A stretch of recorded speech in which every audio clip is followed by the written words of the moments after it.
into, and two stocks that are pretty good to hold for the long term. But wheat broke out again. It broke out over this April high, and there's production issues, and it's going to be worldwide, and I'm expecting wheat to make new highs, and in fact will probably go challenge, and what happened in 2011. So you can go ahead and you can look back on 2011 and just look at the grains and the commodities, and you can get a sense for how much money you're going to be able to make. And I'm just going to go through these.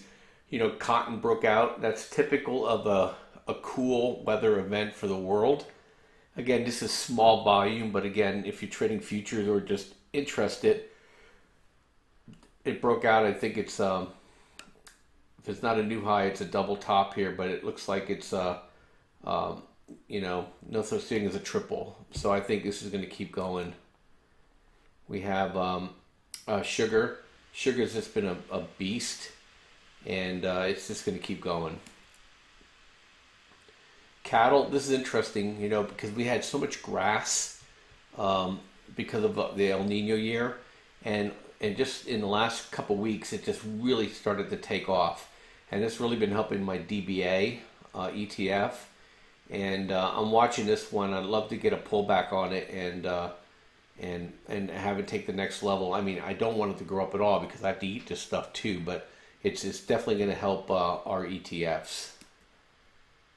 DBA, this is the one where cow is part of, and it's just a nice move here. It looks like it's forming a cup, probably a handle, and then it's going to boom up again.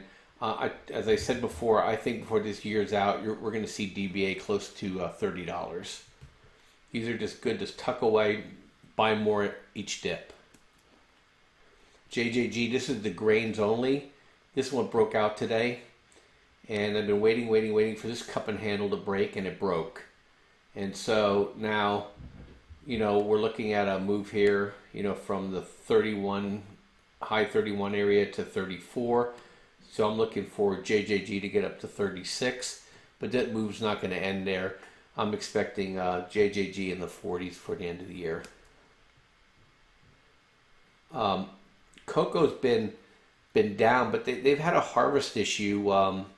It's really El Nino related versus the La Nina related, but their smaller crop has been suffering from really small bean size, and I think we're going to see a bottom here in cocoa. And again, it's something to watch. It's probably better to trade for the futures, but if cocoa really starts to go, it's going to affect the food companies' profit margins. Corn is part of the grain complex breaking out. Coffee's been down. Coffee and cocoa seem to go together, and I think it bottomed for the year, and it's looking for another, probably be able to get a run out of this thing in another week or so. This is Moo, is what I was talking about. This is an agribusiness company, and I trade this one into my longer term account.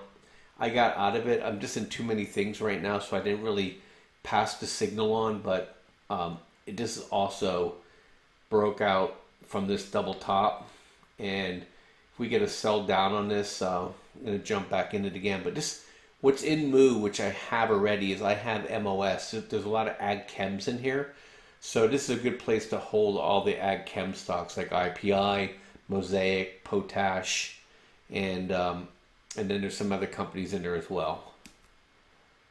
Soybeans is going to take another move higher. It's rebuilding again.